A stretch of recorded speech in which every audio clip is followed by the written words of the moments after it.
트럼프 행정부가 14개 나라 입국 신원조회 강화와 미입국 자녀를 부모와 격리하는 안을 내놓았습니다. 한국문화원이 뉴욕 코리아센터 시공사를 공개하고 6월 착공을 예상했습니다. 뉴저지 팰리세이드 파크 도서관은 오늘 설명회를 열고 한국어 도서와 자료 구입 예산을 공개했습니다. 뉴욕 한인네일협회가 다음 달 타민족과의 경쟁에 앞서갈 네일 & 스파쇼를 개최한다고 밝혔습니다.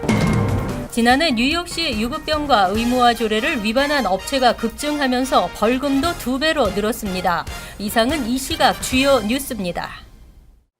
여러분 안녕하십니까? KBN 뉴스입니다. 트럼프 행정부의 반이민 기조가 더 강경해지고 있습니다. 미국의 안보를 위해서라면 어떠한 희생도 감수한다는 극약 처방을 내놓았는데요. 이번에는 13개에서 14개 나라의 신원조회 강화와 함께 미입국 자녀 부모와의 격리 등을 제한해 또 논란이 되고 있습니다. 연방당국이 더 나은 미국의 안보를 위해 국경 통제 수위를 높이는 추가적인 방안을 내놨습니다. 지난 6일 반이민 행정명령은 이슬람 7개국에서 이라크를 제외했지만 이외 13개에서 14개 국가에 대한 신원조회를 강화하는 방안을 고려 중입니다.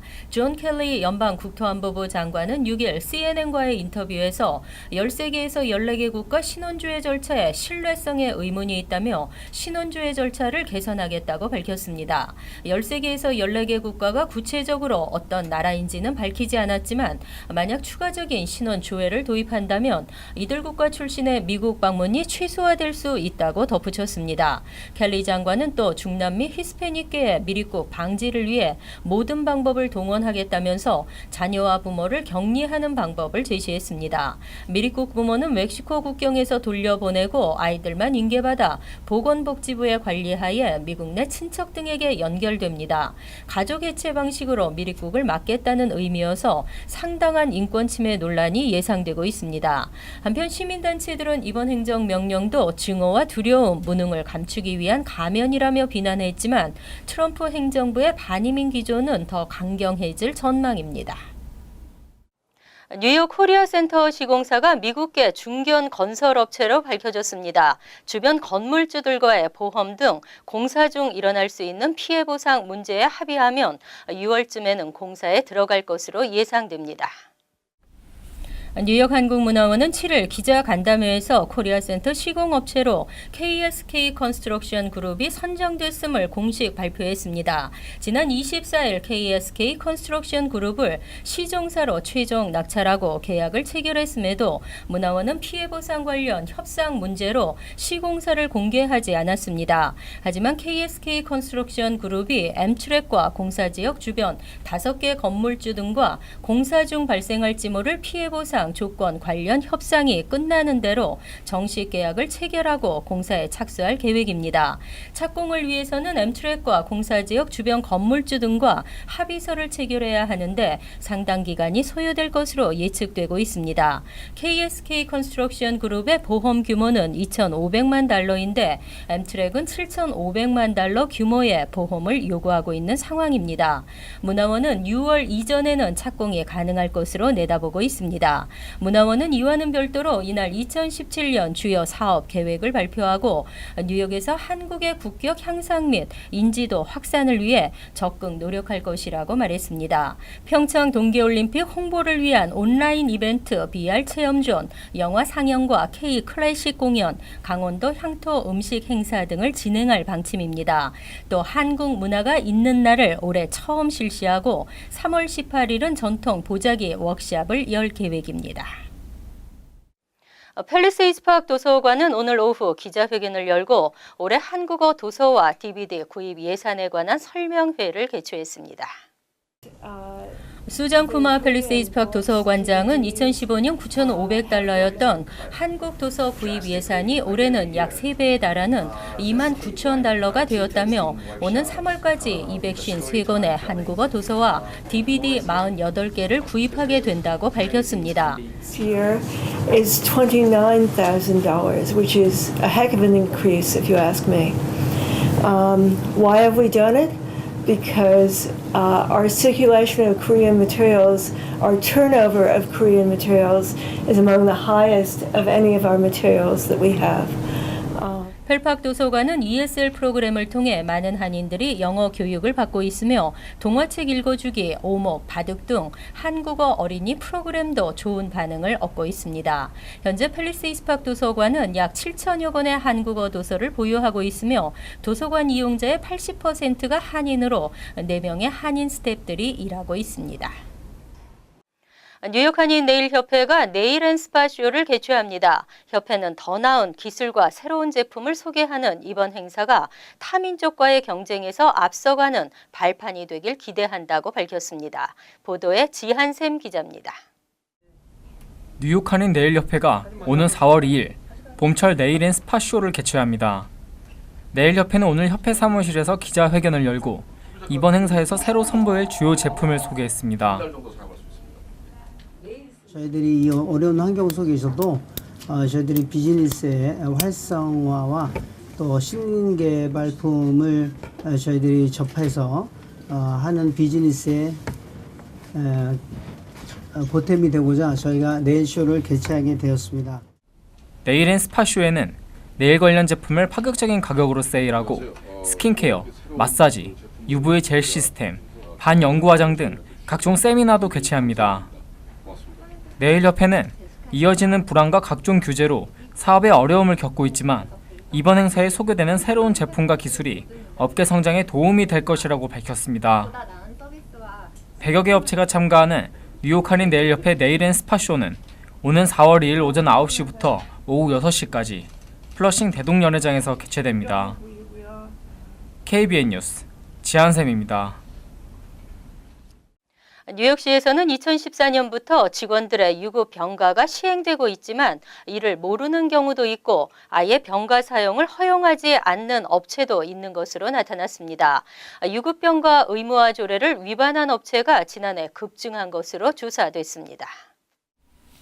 지난해 뉴욕시 유급병가 의무화 조례를 위반한 업체가 급증하면서 이들 업체에 부과된 벌금은 총 95만 3,010달러로 나타났습니다. 시행 첫 해인 2014년부터 1년 8개월간 부과된 벌금 53만 7,451달러에 2배에 육박한 것으로 중앙일보가 뉴욕시 소비자보호국 자료를 입수해 분석했습니다. 소비자보호국은 5,855명에게 총 191만 4,975달러의 급여를 받아 돌려주었으며 이 역시 2014에서 15년에 83만 9,036달러에 비해 배 이상 많았습니다. 지난해 소비자보호국에 접수된 내용 중에는 병가 시 급여를 주지 않는 경우가 가장 많은 것으로 나타났습니다. 다음은 유급병가 제도가 있다는 사실을 알려주지 않았거나 유급병가 사용 직원에게 불이익을 주고 병가 사용 자체를 허용하지 않는 경우도 있었습니다. 로렐리 살라스 소비자보호국장은 6일 시의회 청문회에 참석해 종업원의 신고에 따른 단속과 함께 사업체를 무작위로 선정해 조사를 하고 있다고 밝혔습니다. 1년에 80시간 이상 근무하는 직원이 5인 이상인 기업은 연간 5일의 유급 병가 혜택을 제공토록 하고 있으며 이를 위반하면 500달러에서 최대 1,000달러의 벌금이 부과됩니다. 또 고용주는 병가를 이유로 해고, 좌천 등 보복할 수 없습니다. 뉴욕시 거리 주차는 전국에서 최악으로 꼽힐 만큼 심각합니다. 특히 상업용 트럭들의 불법 주차는 주차난을 더욱 심화시키기도 하는데요. 상용 트럭의 도로변 주차 규정이 강화됩니다. 아이데 맥밀러 뉴욕시 의원은 최근 상형 트럭의 도로변 주차 규정을 강화하는 내용의 2가지 조례안을 발의했습니다. 먼저 첫 번째 조례안은 현재 3시간까지 가능한 상형 트럭의 도로변 주차 시간을 90분으로 줄이는 내용입니다. 트럭이란 일반 트럭과 트랙터, 트레일러, 세미 트레일러 등이 포함됩니다. 두 번째 조례안은 거주 지역에 불법 주차한 상형 트럭에 대한 벌금을 강화하는 내용으로 현재 벌금에서 최대 8배까지 인상할 수 있도록 했습니다. 현행 규정에 의하면 상형 트럭은 오후 9시에서 오전 5시까지 주민들의 주차 공간 확보를 위해 거주 지역 내 도로변 주차를 할 수 없습니다. 거주지에서는 2010년부터 상형 트럭뿐 아니라 트랙터와 트레일러 등에 대해 야간 주차가 모두 금지된 바 있습니다. 새 조례안은 첫 규정 위반 시 벌금 50에서 250달러를, 다음은 최대 400달러까지 대폭 상향 조정됐습니다. 이번 조례안은 현재 뉴욕시 의회 산하 교통분과위원회에 계류 중입니다. 한편 JFK 공항 근처에는 수주에서 수개월까지 주차돼 움직이지 않는 차량들 때문에 주민들의 불만이 이어지고 있습니다.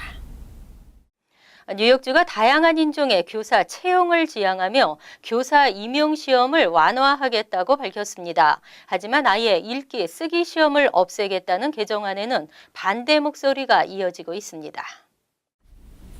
뉴욕주 리전트 위원회가 현재의 시험 제도를 보완하면서도 한층 완화된 교사 임용 시험 개정안을 발표했습니다. 현행 시험 제도는 흑인과 히스패닉 등 소수인종 지원자들의 시험 합격률을 현저히 떨어뜨릴 수 있다는 지적에 따른 것입니다.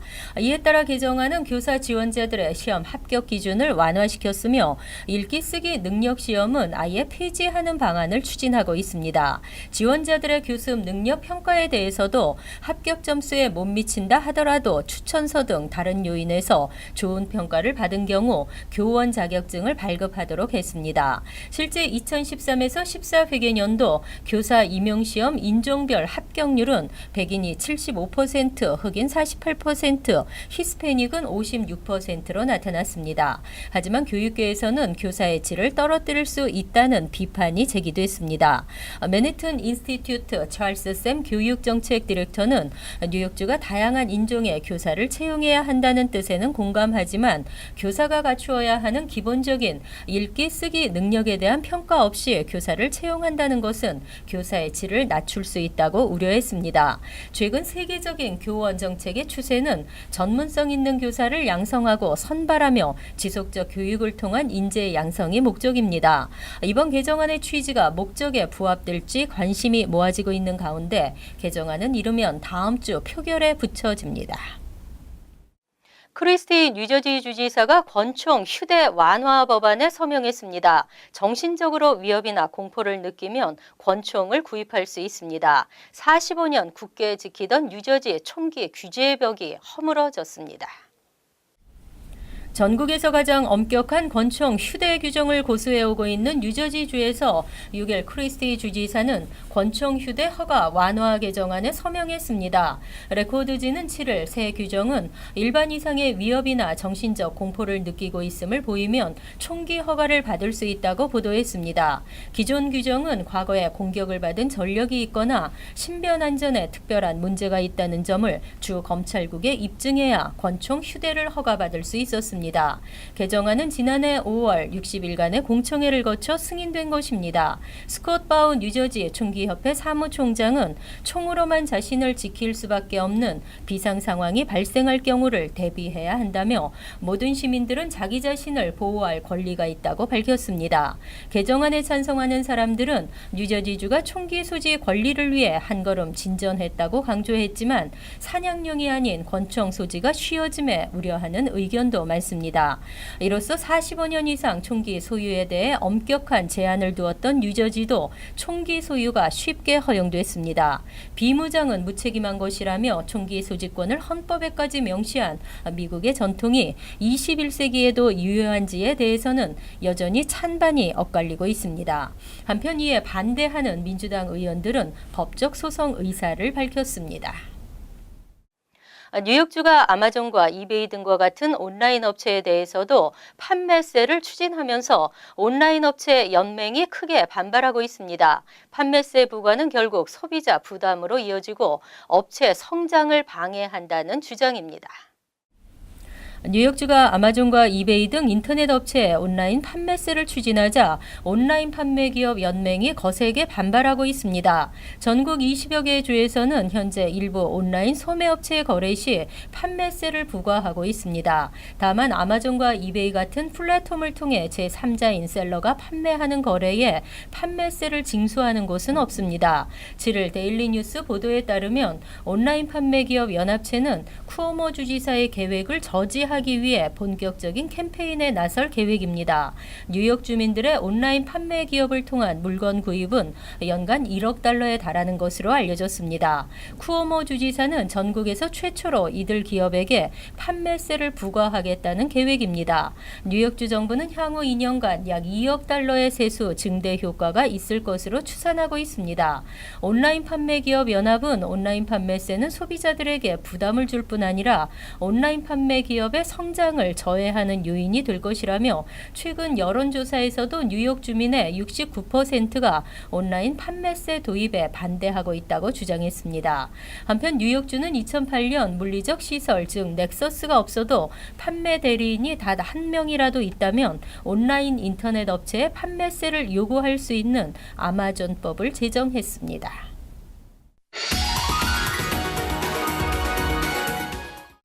이어서 LA 지역 한인사회 소식입니다. LA시의 주요 공직자와 발의안에 대한 주민들의 의견을 묻는 LA시 예비 선거가 끝났습니다. 오늘 선거에서는 에릭 가세티 LA시장의 재선 여부를 비롯해 8개 시의원을 선출하는 선거가 진행됐으며 현재 가세티 시장의 경우 특별한 이변이 없는 한 무난히 재선에 성공할 것으로 전망되고 있습니다. 또 마이크 퓨어 LA시 검사장과 론 갤퍼린 LA시 회계감사관도 선거에 출마했지만 각각 단독 출마로 사실상 당선이 확정된 상태입니다. 특히 이번 선거에서는 주민들의 실생활에 직접적인 영향을 미칠 수 있는 발의안에 대한 주민 찬반 투표도 실시됐습니다.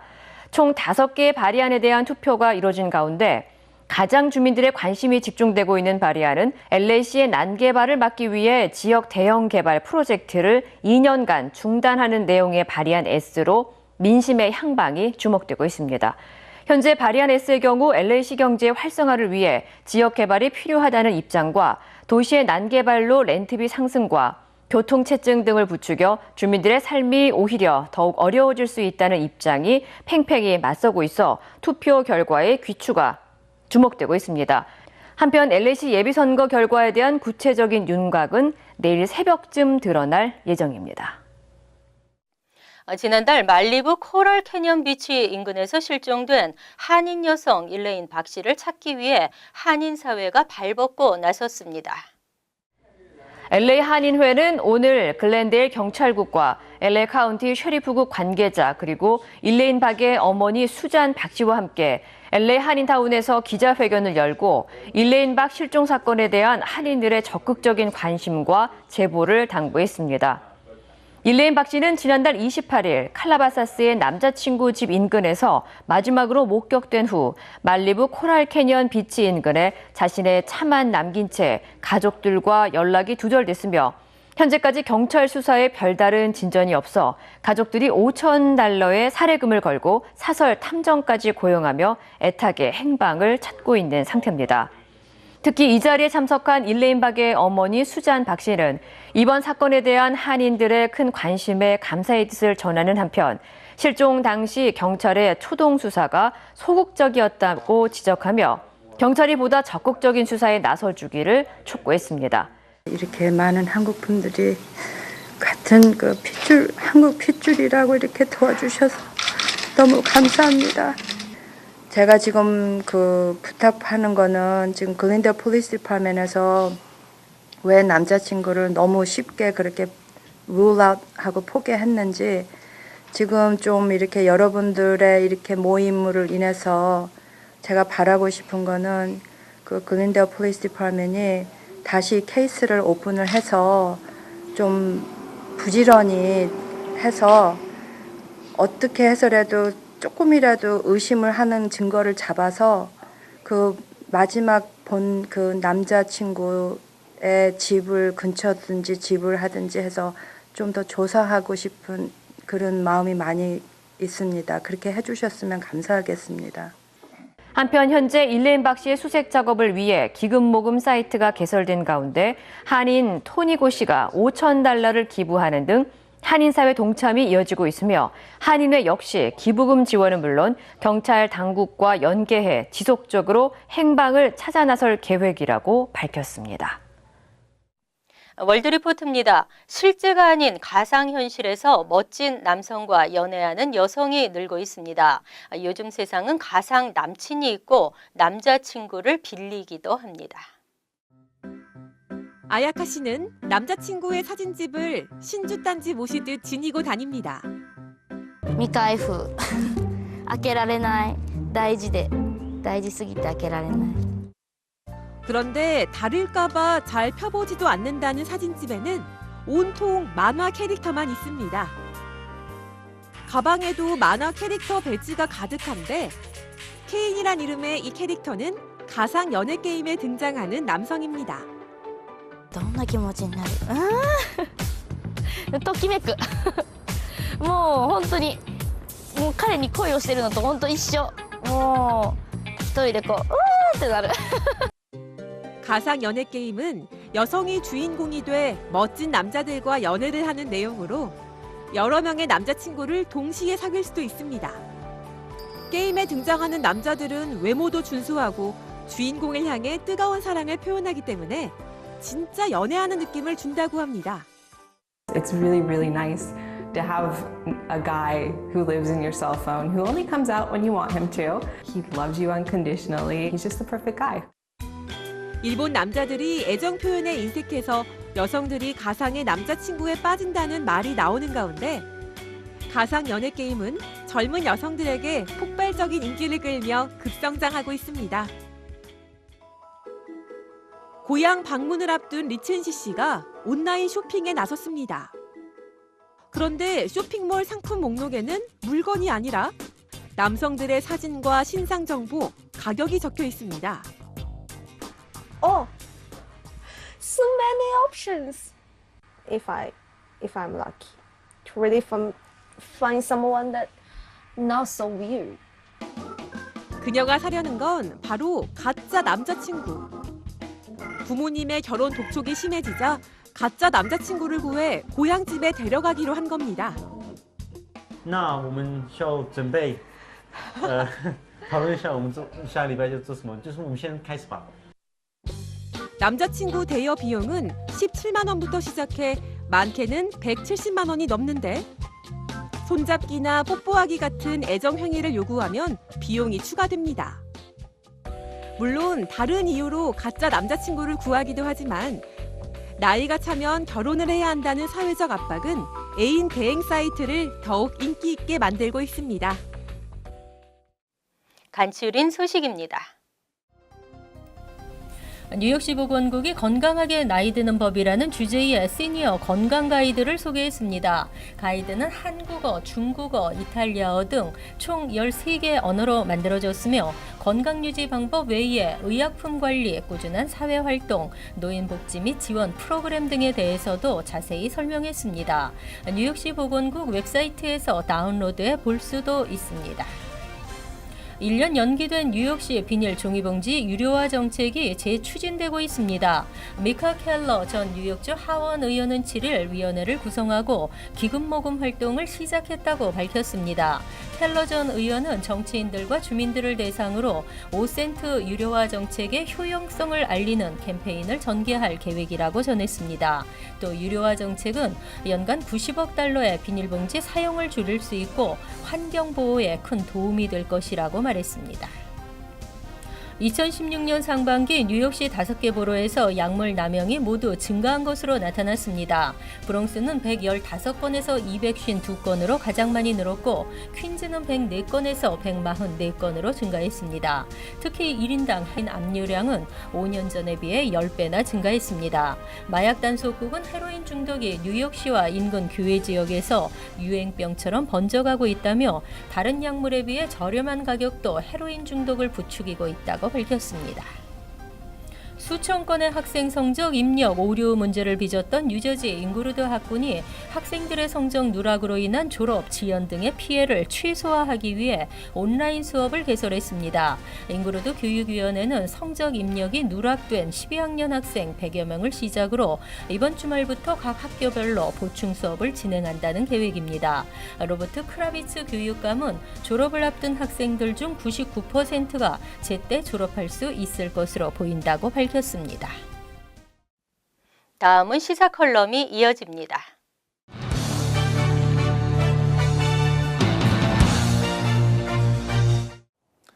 여러분 안녕하십니까? 뉴욕 한인회가 정상적으로 회칙을 개정하지 않았다고 해서 논란이 일고 있습니다. 무엇을 정상적으로 처리하지 않아서 논란이 되고 있는 것일까요?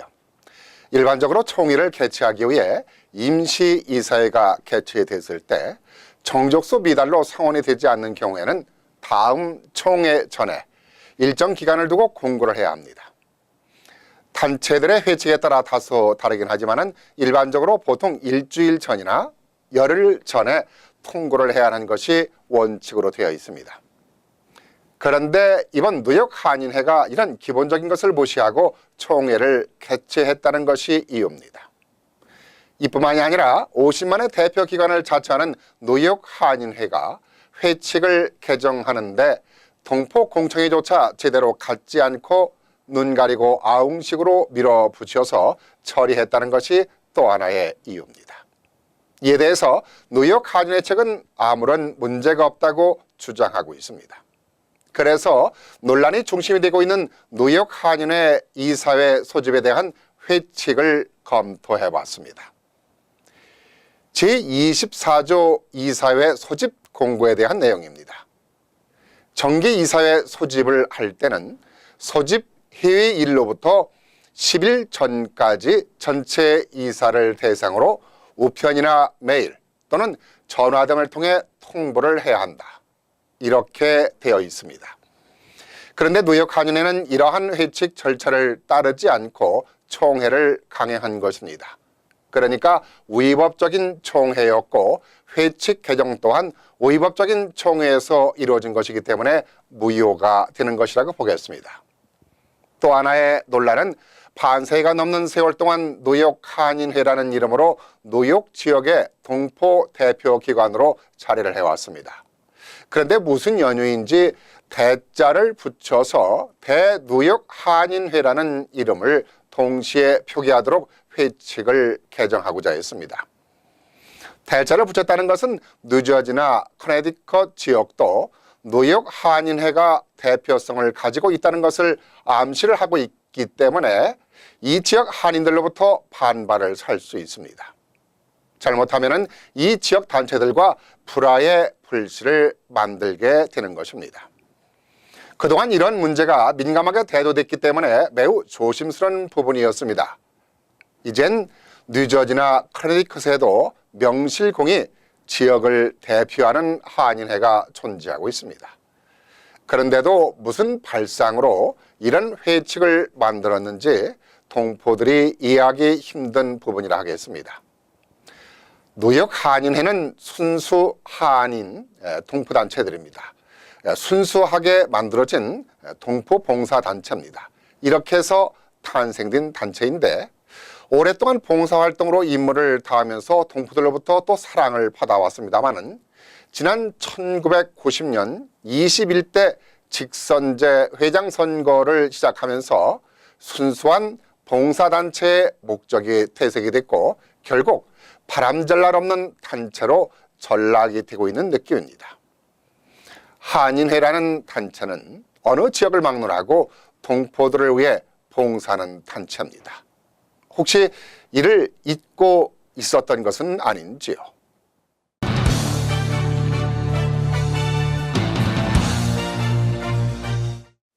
환율과 증권 소식입니다.